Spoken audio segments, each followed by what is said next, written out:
Cowan here with another episode of the Barefoot Genealogist. It is time for another weekly 1950 census update. Thank you so much for being here. Not only do I have some update news, but I also have a fun guest. You're probably never going to guess who it is, but hopefully you'll stick around for that. So first up, the weekly update. This week, Ancestry published the full index to Nevada and also to Puerto Rico. Now, if you remember from last week, I gave you the update about how we had published the full handwriting recognition index for all of the states in the United States. Now, we'd been publishing completed territorial indexes until then. The only territory we hadn't completed to that point was Puerto Rico. So this week is the first time that Puerto Rico has come online. Now, the difference about the Puerto Rican form that was used in the 1950 census, two major differences. One is it's all in Spanish, and the second one is there were some different questions asked. So just like the census forms that we published a few weeks ago for Hawaii or Alaska, for Guam, each of those territories had a different form because the government wanted different information from those different places. So all of the states, for the most part, have a consistent form, and then the individual territories have their own form. So Puerto Rico, now live, fully searchable, super excited about that. Now, we did publish the Handwriting Recognition Index last week for all states, but Family Search volunteers are still reviewing that. And as the review process is completed there, we will be updating the index on Ancestry with their reviewed or curated version. And we are expanding the number of fields. So the Handwriting Recognition Index only includes a limited number of fields. The fully curated index includes all of the fields on the census. So that's what we've published today for Nevada. Nevada, of course, being the very first completed state. So super excited about that. Invite all of you to go ahead and go over to familysearch.org/1950 census if you want to help curate the records for your state to get it online faster, because I know the questions I always see have to do with when's my state going to be ready? Well, you can help us out with that. Okay, that I think is, oh no, I do have one other update. The other update has to do with marital status. So the way that the marital status was recorded on the 1950 census is a little bit different. In years past, they always put an S for single. This time in the 1950 census, they put in NEV for never married. And NEV versus MAR for married, DIV for divorced, WID for widowed. So rather than just a single letter, they've made an abbreviation there, and that never married sometimes throws some people off. So it's not saying that people were born in Nevada. We got some feedback. All these people born in Nevada. Nope. That is the marital status column, and it means that they were actually never married. So we've actually gone ahead and expanded that field. So when you read it in the index, it will actually say never married. But when you actually view it on the image, it will have that truncated or abbreviated version of that. So that is your updates for today. Okay, let's get to my special guest for today. I'm so excited to invite in person. This is my dad. There. I love this. And I'm not sure if we're going to talk to you or talk to each other. I think we'll talk to all of you. But my dad is one of the reasons that I'm involved in family history. And he was in town visiting, and I thought it would be fun to have him come into the office and join me. Not only did he get me started in family history, but for the last, how many years? 6 years. 6 years, every Sunday night, no matter where we are in the world, which is usually not together, we get on a FaceTime call with our computer screens and our phones all hooked up and little command centers, and we work on family history together. So how many Sundays have we missed?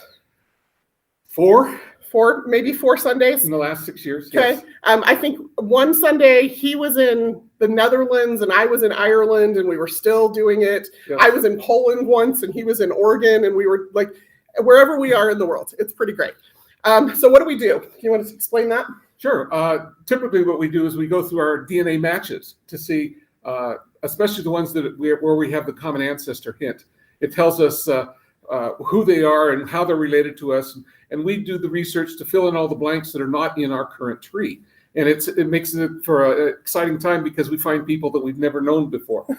In fact, last prime example is 2 weeks ago. We have one of my first cousins tested for the first time. Well, we knew everything about her, so it was just a matter of putting her in and we were done. Other times it's finding somebody that has no tree.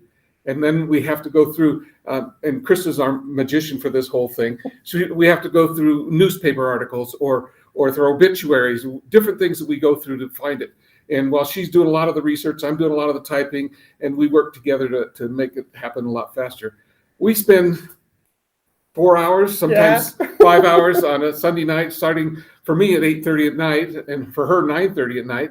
And we can usually cover 20 to 30 names in a session. So it really goes through those DNA matches pretty quickly. And we sort by unviewed and commons to start off with, but then once we get something going, we then follow the tree and pick up other people that we don't know, they have no tree or unlinked trees. So that's kind of what we do every Sunday night. Yeah, it's so fun because, like you said, we start with that common ancestor hint, and sometimes that person's already in our tree, sometimes they're not. We have to figure out who they are.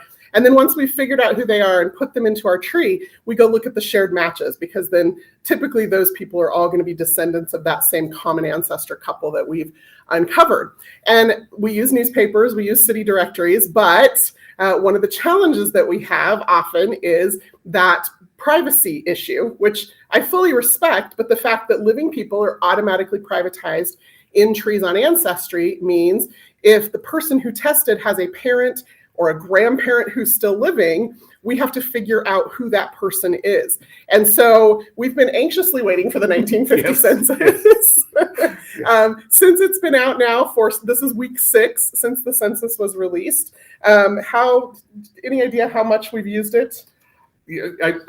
I don't really. Because most of our matches, we don't connect until further back. It hasn't really been that helpful yet, but I have no doubt that it's going to be extremely helpful as we move further and further, especially for the people that we don't know that are spread down further on the tree. And you have a fourth cousin one time removed, and you don't know who their parents are, and that's where you can find out who they are through the 1950 census. Yeah, so the full index was just made available as of last week with the handwriting recognition. So we haven't really had a chance to dig in yet, because prior to this, of course, you had to know the address where they lived, and these were people we were trying to discover. So I'm super excited to see how the 1950 census is going to help us in our DNA research. Very many times over the past several years, we've said, if only we had the 1950 census. Well, now we do, so that's pretty exciting. Okay, so I would love to just talk about DNA all day, because I geek out over DNA matches and making those connections. Super excited. My mom just has a new second cousin match that came up. It is one of those that doesn't have a tree, but he has my mom's maiden name, and he's a second cousin match, and we're trying to piece together who he is right now. So maybe we'll use the 1950 census. Since he's in town, we get to do it more than just Sunday nights. Yes. So hopefully tonight. If my wife will let me. She tries to limit my family history usage. Awesome. Okay. So switching gears just a little bit, one of the things that we've discovered the very first night the census was available, we knew where in Santa Monica, California you were living with your parents. You were just over a year old, and we were able to go directly to the address, find you and your family. What was wrong with the census? They had my name spelled wrong. Okay. My name is Stephen. We have a little joke in the family. I say it's Stephen with a PH. So my youngest son says, so it's for Stephen, right? Exactly. So anyway, and they spelled it with a V. So it's Steven instead of Stephen. And so it was wrong, but I'm sure when my parents gave that to the census taker, they just wrote down what they heard, Stephen, and they spelled it with a V.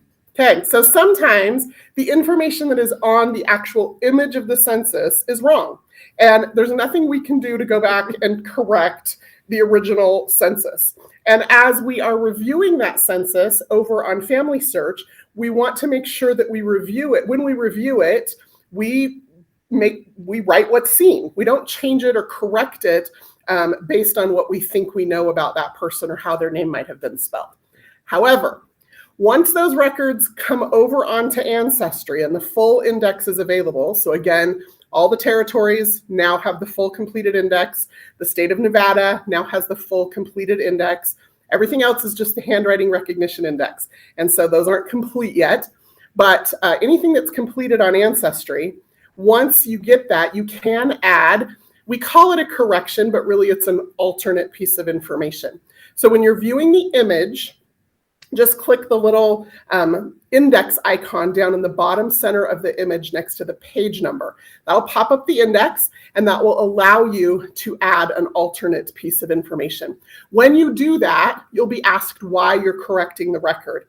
Make sure that you put that it's incorrect on the original, right? You're going to have some choices. It's not that the transcription is wrong. The transcription is what was written, but it's that the census taker wrote it wrong. And so in your case, as soon as California is online, we will go ahead and make that update so that you can be Stephen with a PH. Yes, exactly.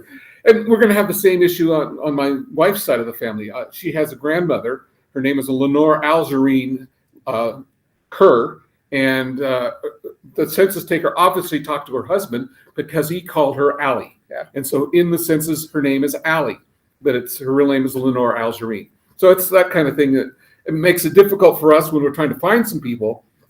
But if we change those or make that correction that is up there, then it works out better for others that are looking for her. Yeah, absolutely. And so go ahead and correct those. And you can do that on any record on Ancestry, not just the 1950 census. You can go back to previous censuses, passenger lists, draft cards, anything with a record image. When you're viewing the image, you can click that index icon down by the page number, and you can make those updates. So encourage you to do that. But again, remember, there's a difference between the census taker or the registrar or the clerk wrote it wrong on the image versus somebody indexed it wrong or transcribed it wrong when creating the index. And we want to know the difference, because if there's a whole bunch of transcription errors, then we want to go back and rework some of those indexes. But if it's just a whole bunch of census taker wrote it wrong errors, there's nothing we can do about that ultimately.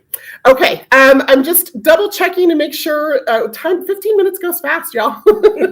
So thank you, Dad, for being here. Happy to do it. And thank you all for joining us. I will be back here next Wednesday at 11 a.m.